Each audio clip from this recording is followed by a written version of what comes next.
एक गांव में दो भाई रहा करते थे, भोला और सुरेश। भोला बहुत ही ईमानदार और शरीफ स्वभाव का आदमी था। वो गांव में एक छोटी सी दुकान पर समोसे बनाकर बेचा करता था और वही उसका बड़ा भाई सुरेश बहुत ही खड़ूस और अड़ियल किस्म का आदमी था।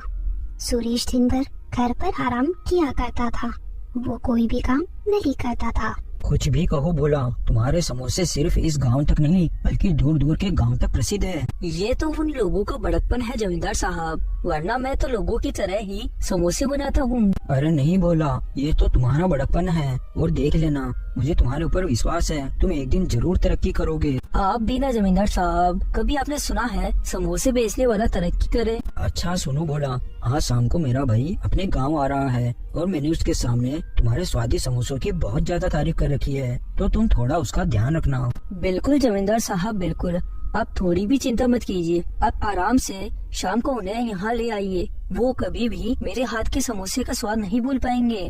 फिर शाम होने पर जमींदार अपने भाई के साथ वहाँ पहुँच गया।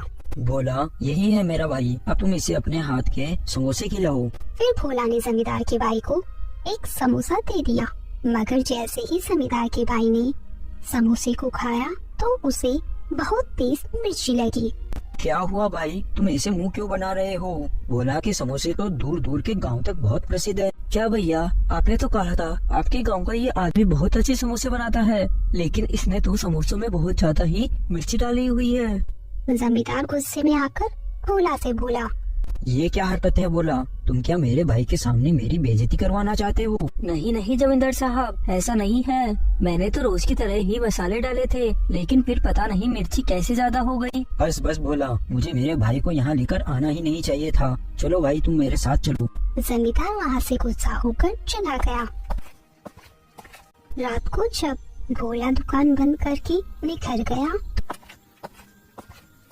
अरे भोला, मैंने तुमसे कितनी बार कहा है दुकान को जल्दी बंद मत किया करो। भैया, आप ये क्या बोल रहे हो? रात के 8 बज रहे हैं, आप क्या चाहते हो मैं रात को 12 बजे तक दुकान को खुली रखूं? मैं भी इंसान हूँ, थक जाता हूँ। हाँ हाँ भोला, मुझे पता है तुम कितनी मेहनत करते हो। अरे तुम्हारा बस काम ही क्या है, दिन भर दुकान पर बैठे बैठे समोसे ही तो बेचते हो। और हाँ, इस महीने की आमदनी कहाँ है, दो मुझे। भोला ने 15,000 रूपए अपने बड़े भाई सुरेश को दे दिए। भैया, इस महीने की आमदनी बस इतनी ही हुई है। तुम अच्छी तरह से जानते हो भोला, मुझे झूठ बिल्कुल भी पसंद नहीं है। तुमने पिछले महीने मुझे 18,000 रूपए दिए थे और अब तुम मुझे हर महीने पैसे कम करके दे रहे हो। याद रखना भोला, अगर तुमने अगले महीने मुझे 15,000 रूपए से 1 रुपया भी कम दिया तो मैं तुम्हें इस घर से धक्के देकर बाहर निकाल दूंगा। तभी वहाँ सुरेश की पत्नी मधु आ गई और बोली, बस कीजिए, आप बेचारे अपने छोटे भाई को इतना क्यों डांट रही हो?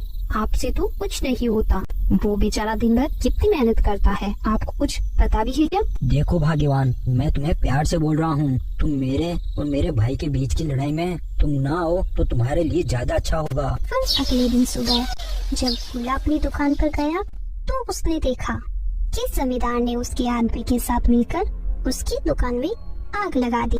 जमींदार साहब, आपने ये क्या किया? मेरी दुकान में आपने आग लगा दी। कल जो तुमने मेरे भाई के सामने मेरी बेइज्जती करी थी, मुझे तुमसे उसका बदला लेना था, इसीलिए मैंने तुम्हारी दुकान में आग लगा दी। मैंने जानबूझकर जमींदार साहब समोसों में मिर्ची नहीं डाली थी। अच्छा, तो उसमें क्या मिर्ची उड़कर आ गई थी? तुम ज्यादा अच्छा बनने की कोशिश मत करो भोला, मुझे सब पता है, ये सब तुम्हारी चाल थी मेरे भाई के सामने मेरी बेइज्जती करने की। और तेरी दुकान वैसे भी ये अवैध जगह पर स्थित थी, इसीलिए मैंने तुम्हारी दुकान जला दी और अब तुम चाहकर भी इसकी रिपोर्ट पुलिस में दर्ज नहीं करवा सकते।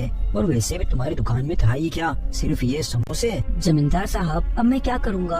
आप तो जानते ही हैं कि मुझे मेरे बड़े भाई को हर महीने एक बड़ी रकम देनी होती है, और अगर मैं इस बार उन्हें समय से पैसे नहीं दूंगा तो वो मुझे घर से बाहर निकाल देंगे। तो फिर एक काम करो भोला, अपने समोसे की टोकरी उठाओ और घर घर जाकर अपने समोसे बेचो। भोला बेचारा बहुत दुखी हुआ, लेकिन अब उसके पास घर घर जाकर समोसे बेचने के अलावा और कोई उपाय नहीं था।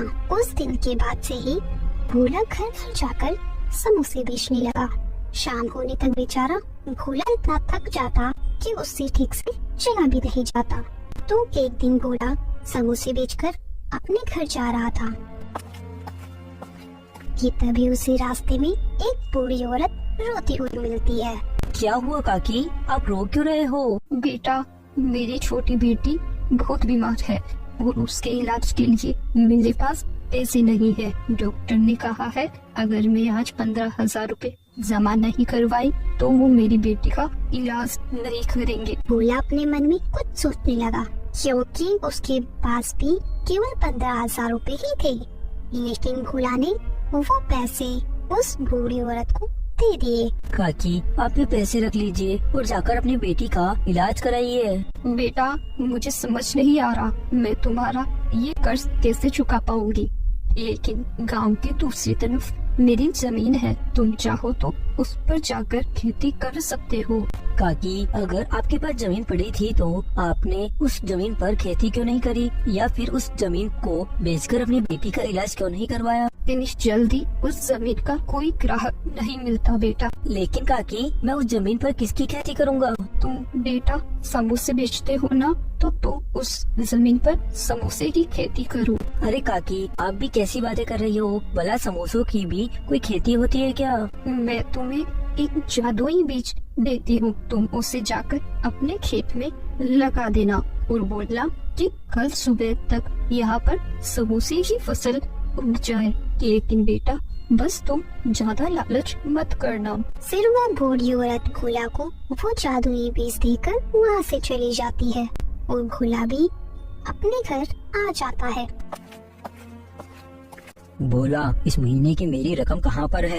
अभी तो मेरे पास पैसे नहीं है, लेकिन आप चिंता मत करो, मैं आपको अगले महीने पूरे 40,000 रुपए दे दूंगा। ठीक है, लेकिन याद रखना, अगर तुमने अगले महीने मुझे पैसे नहीं दिए तो मैं तुम्हें इस घर से हमेशा हमेशा के लिए निकाल दूंगा। अगले दिन सुबह भोला जादुई बीज को लेकर उसकी जमीन पर पहुँच गया और भोला ने वो बीज जमीन में डाल दिया। हे जादुई बीज, कल सुबह होने तक इस खेत में समोसों की फसल उग जाए। इतना बोलकर भोला वहाँ से चला गया। फिर अगले दिन सुबह होने पर भोला खेत में पहुँचा तो वो वहाँ का नजारा देखकर हैरान हो गया। उसने देखा कि उस खेत में समोसे के पौधे उग चुके हैं और उन पर एकदम ताजा समोसे लटक रहे हैं, जिनकी बहुत ही शानदार खुशबू आ रही थी।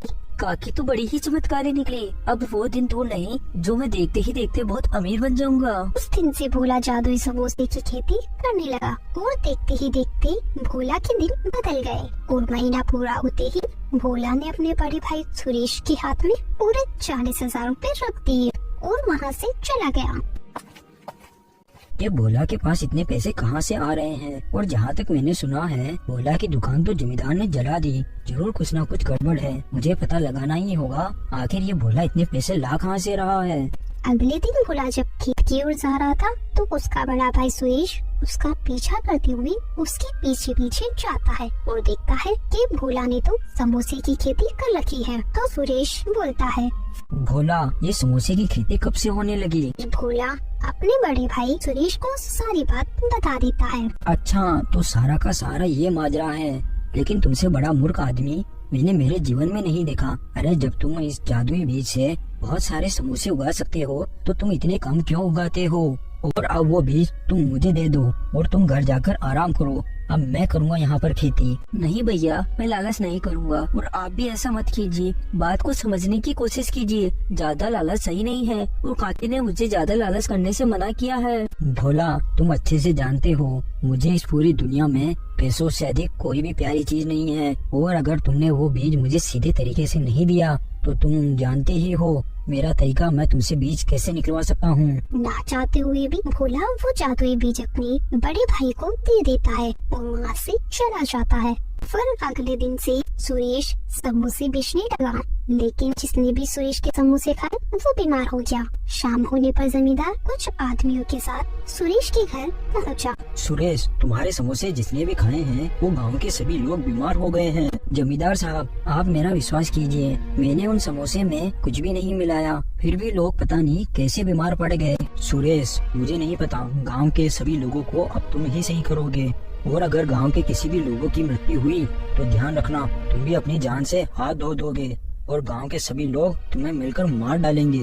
नहीं नहीं जमींदार साहब, आप ऐसा मत कीजिए। मैं अपने बड़े भाई की तरफ से माफी मांगता हूँ। मैं आपसे वादा करता हूँ, गांव के सभी लोगों को मैं सही करूँगा। बस आप मुझे थोड़ा सा समय दे दीजिए। फिर जमींदार और गाँव वाले वहाँ से चले गए। मुझे माफ कर दो मेरे छोटे भाई, मैं ज्यादा लालच में आकर अंधा हो गया था। अब मुझे समझ में आ गया, इंसान का ज्यादा लालच उसे मार देता है। चिंता मत कीजिए भैया, मेरे लिए बस इतना ही काफी है कि आपको अपनी गलती का एहसास हो गया। अगले ही दिन भोला उस बूढ़ी औरत को ढूंढने लगा।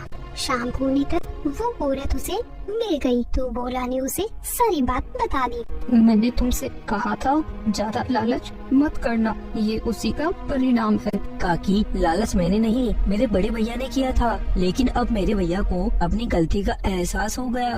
बेटा, अगर कोई और होता तो मैं उसकी मदद नहीं करती, लेकिन तुम एक बहुत ही नेक दिल इंसान हो। तुम्हारे बड़े भाई ने तुम्हारे ऊपर कितने अत्याचार किए, फिर भी तुम अपने भाई का भला ही चाहते हो। सुनो, अब तुमने उस जादुई बीज से जो भी फसल उगाई है, तो एक समोसे को वापस वही जमीन में डाल देना, जिससे बाकी के सारे समोसे एक जड़ी बूटी का काम करेंगे और इन समोसों को खाते ही जितने भी लोग बीमार हुए हैं वो सही हो जाएंगे। फिर भोला अगले दिन ऐसा ही करता है और एक समोसे को तोड़कर उसी जमीन में डाल देता है और बाकी के समोसे तोड़कर गांव के सभी बीमार लोगों को खिला देता है, जिससे कुछ ही देर में सभी लोग सही हो जाते हैं। तो दोस्तों, हमें इस कहानी से यही सीख मिलती है, हमें कभी भी लालच नहीं करना चाहिए। लालच हमेशा इंसान को अंधा कर देता है और हमेशा इंसान को नुकसान ही देता है। Thanks for watching.